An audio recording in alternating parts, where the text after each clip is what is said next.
Na reunião de diretoria de março, com 5 executivos presentes, ele me olhou e disse textualmente: Patrícia, com todo respeito, você já está velha demais para acompanhar o ritmo acelerado do mercado de fintechs.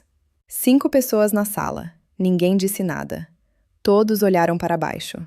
Levantei da cadeira, peguei meu notebook e disse apenas: Vou considerar sim, Rafael, com bastante atenção. Na sexta-feira seguinte, os papéis de demissão estavam na minha frente. 18 anos construindo aquela empresa, convencendo investidores a apostar quando ninguém a conhecia, negociando licenças com o Banco Central, trazendo os primeiros clientes grandes que deram credibilidade ao produto. Tudo resumido numa linha: adequação do perfil de liderança aos objetivos estratégicos da fase de crescimento. O que o CEO de 32 anos não calculou é que o investidor que eu havia trazido pessoalmente em 2019 e que tinha 19 milhões investidos na empresa ia descobrir o que havia acontecido na segunda-feira seguinte. E que esse investidor não era do tipo que fica em silêncio quando vê discriminação e irresponsabilidade gerencial na mesma frase. Curioso como no ambiente corporativo, muita gente observa tudo em silêncio, mas poucos se posicionam quando importa. Aqui acontece algo parecido. Mais de 95% das pessoas que assistem esse canal não são inscritas. Assim como nas empresas, onde quem mais sustenta costuma ser descartado como obsoleto, cada interação aqui é o que faz essas histórias chegarem a quem precisa ouvir. Verifica se já está inscrita, deixa o like e escreve alguma coisa nos comentários. Pode ser só um olá ou o que você já espera dessa história. 7 dias depois da minha demissão, a empresa entrou em crise e o Banco Central antecipou a auditoria. Na reunião de diretoria de março, com 5 executivos presentes, Rafael Drummond me olhou e disse textualmente: Patrícia, com todo respeito, você já está velha demais para acompanhar o ritmo acelerado do mercado de fintechs. A gente precisa de gente que corre junto, não de gente que fica segurando a barra dizendo que não pode. Talvez seja a hora de você considerar se essa fase de crescimento agressivo é mesmo para você. O silêncio constrangido que tomou a sala foi ensurdecedor. 5 executivos olharam para baixo. Ninguém disse nada. Levantei da cadeira, peguei meu notebook e disse apenas: Vou considerar sim, Rafael, com bastante atenção. Saí da reunião tremendo de raiva. Não de mágoa, de raiva. Raiva da precisão específica, da injustiça de ter 51 anos e 18 anos de carreira, construindo uma empresa que existia porque eu havia convencido investidores a apostar nela quando ninguém a conhecia, e ouvir de um CEO de 32 anos que eu era velha demais para acompanhar o ritmo dele. Na sexta-feira seguinte, fui chamada no RH. A gerente estava visivelmente desconfortável. Empurrou uma pasta na minha direção com papéis de rescisão. Posição não se encaixava mais no perfil de liderança para essa fase. Pacote de desligamento generoso, incluindo 6 meses, além das verbas obrigatórias. Pedi que colocasse por escrito o motivo real. Ela escreveu: adequação do perfil de liderança aos objetivos estratégicos da fase de crescimento. Assinei porque precisava das verbas. E dirigi para casa com um misto de humilhação e revolta que nunca tinha sentido antes na vida profissional. Porque 18 anos tem um peso que nenhuma carta de demissão consegue resumir em uma linha de linguagem corporativa asséptica. Para entender por que o que aconteceu nos 7 dias seguintes foi inevitável, você precisa entender o que eu havia construído na FinPay ao longo de 18 anos, e por que esse tipo de construção não fica na empresa quando você vai embora, fica com você. Entrei na FinPay Soluções Digitais em 2006, quando a empresa literalmente não tinha nem nome registrado ainda. Eram 3 sócios recém-saídos da universidade com uma ideia de criar sistema de pagamentos digitais para pequenas e médias empresas. Fui a 5ª funcionária contratada, com 33 anos e 10 anos de experiência em relações institucionais de banco médio. Meu trabalho sempre foi construir pontes entre a empresa e investidores que poderiam aportar capital, entre nossa tecnologia e grandes clientes que precisavam confiar que não íamos sumir do mercado em 6 meses, entre nossa operação e os órgãos reguladores do sistema financeiro que poderiam nos destruir com uma canetada se não mantivéssemos relacionamento respeitoso e transparente. Durante 18 anos, cultivei rede de relacionamentos que foi absolutamente fundamental para a empresa sobreviver e crescer. Convenci investidores anjo a apostarem quando éramos desconhecidos. Negociei com o Banco Central as autorizações que precisávamos para operar legalmente. trouxe os primeiros grandes clientes corporativos que deram credibilidade ao produto. Entre esses investidores estava Marcus Heilberg, empresário do setor de logística que conheci em 2018 através de networking do mercado financeiro. Apresentei a FinPay para ele, mostrei os números, a visão, a solidez operacional. Ele investiu 6 milhões em 2019, assumiu assento no conselho consultivo e se tornou nosso maior defensor no mercado. Quando a empresa foi avaliada em 400 milhões em 2023 e captou nova rodada de 25 milhões, as ações do Marcus haviam valorizado para 19 milhões. Mas junto com esse dinheiro novo, veio uma exigência dos novos investidores: substituição do CEO fundador por executivo com perfil de crescimento acelerado e mentalidade de unicórnio. E foi assim que Rafael Drummond chegou. Rafael tinha 32 anos, havia fundado e vendido startup de delivery por 8 milhões 2 anos antes, e chegou na FinPay em agosto de 2023, cheio de certeza sobre como escalar startups de forma agressiva. Na primeira reunião de liderança, deixou clara sua visão. Empresas que queriam virar unicórnio não podiam ter mentalidade conservadora. Precisavam de velocidade, ousadia, quebra de paradigmas. E ele via muito apego a processos lentos, muita preocupação excessiva com compliance, muito medo de arriscar. Levantei a mão e ponderei que no setor de pagamentos digitais, compliance não é opcional. É obrigatório e extremamente rigoroso. E uma falha de conformidade com regulações do Banco Central poderia caçar nossa licença de operação da noite para o dia. Rafael me olhou com a expressão de quem está ouvindo alguém de um passado distante e respondeu que conhecia várias fintechs que operavam no limite do permitido e cresciam muito mais rápido exatamente por não terem esse medo paralisante de regulador, e que regulação a gente resolvia depois, quando fosse grande demais para ser ignorado. Senti um arrepio. Aquilo era exatamente a mentalidade que destruía empresas financeiras, e eu havia visto destruir, ao longo de 18 anos de mercado, mais de uma operação que havia crescido rápido demais sem estrutura de governança adequada. Tentei explicar que o Banco Central não negociava, não dava segunda chance e não se importava com o tamanho da empresa. Rafael me cortou dizendo que eu estava presa em modelo mental de banco tradicional e que fintech era outra dinâmica. Conversei com Jonas, um dos sócios fundadores que continuava como CTO, e ele estava igualmente apreensivo. O Rafael havia sido imposto pelos investidores novos, e ele torcia para que não destruíssem em 2 anos o que haviam construído em 18. Nos meses seguintes, Rafael implementou mudanças que eu acompanhava com a preocupação crescente de quem enxerga o final de um filme antes que os outros na sala percebam para onde a história está caminhando. Cortou 15% da equipe para enxugar a estrutura, contratou executivos jovens da própria rede dele, implementou metodologias ágeis em todos os departamentos sem considerar especificidades de áreas reguladas e começou a questionar abertamente a necessidade de processos de compliance que ele considerava burocráticos e lentos demais. Em janeiro de 2024, me chamou para conversa individual e disse que eu resistia às mudanças, que levantava objeções em reuniões, que criava energia negativa na equipe de liderança. Respondi que não era resistência a mudanças, era a experiência de 18 anos me dizendo que certas propostas tinham consequências graves. Quando ele queria acelerar a aprovação de novos clientes sem verificação documental rigorosa, eu precisava lembrar que aquilo poderia nos enquadrar em facilitação de lavagem de dinheiro. Quando ele queria liberar transações acima do limite regulatório para clientes premium, eu precisava sinalizar que violava normas do Banco Central. Rafael cruzou os braços e disse que eu estava acomodada, que estava em fase da carreira onde preferia estabilidade e segurança, e que esse não era o perfil que a FinPay precisava agora. Era a ofensa disfarçada de feedback. Ele estava dizendo, com todas as letras que não queria usar, mas que o significado era inequívoco, que eu era velha demais para o ritmo dele. Respondi mantendo a compostura que custou mais do que ele jamais soube. Se identificar riscos regulatórios reais era só enxergar problemas.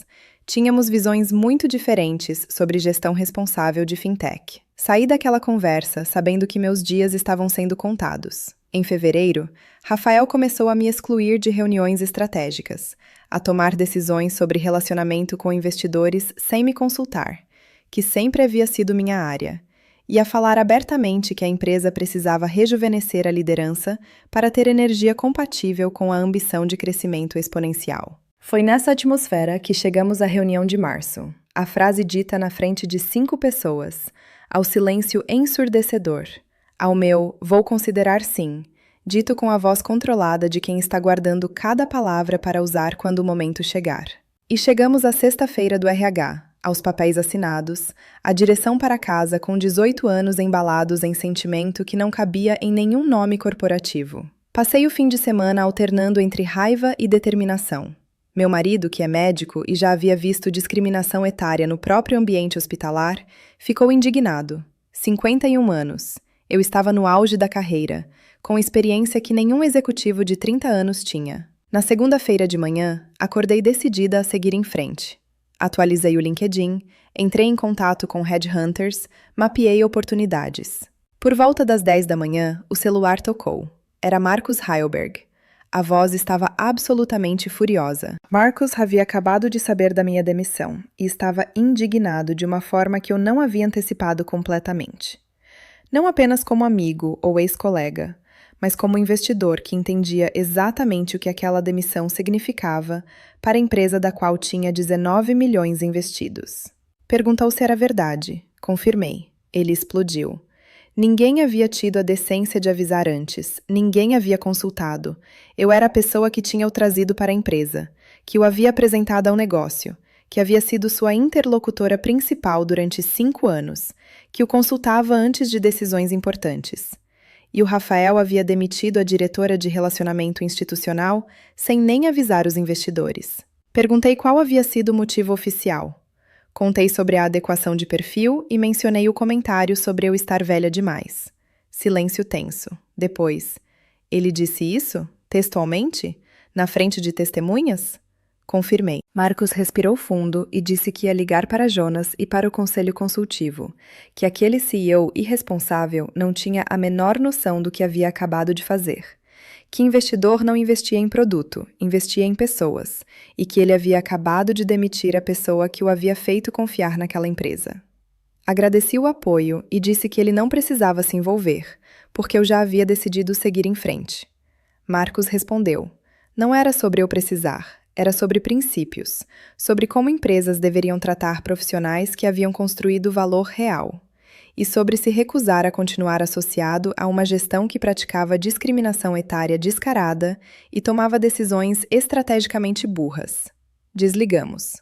Passei o resto da segunda-feira respondendo mensagens de ex-colegas da FinPay, chocados com minha demissão. Vários considerando sair também, porque o clima havia ficado insuportável. Na terça-feira de manhã, meu celular explodiu. Mensagens de pelo menos 10 pessoas diferentes, todas com o mesmo anexo.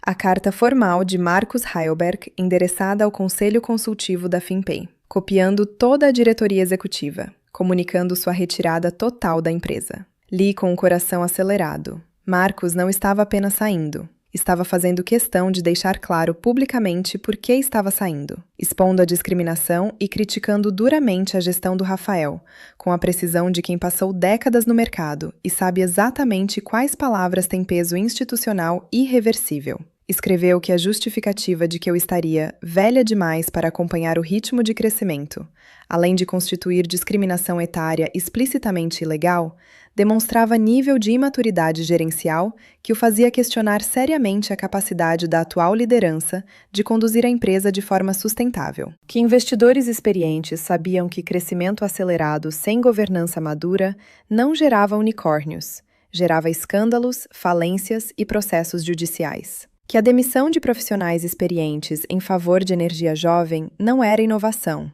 era irresponsabilidade. Solicitava resgate total de suas ações avaliadas em 19 milhões, conforme cláusulas contratuais de saída. Reli a carta 3 vezes e entendi que aquilo teria consequências que Rafael definitivamente não havia calculado quando havia sorrido ao me demitir na sexta-feira anterior.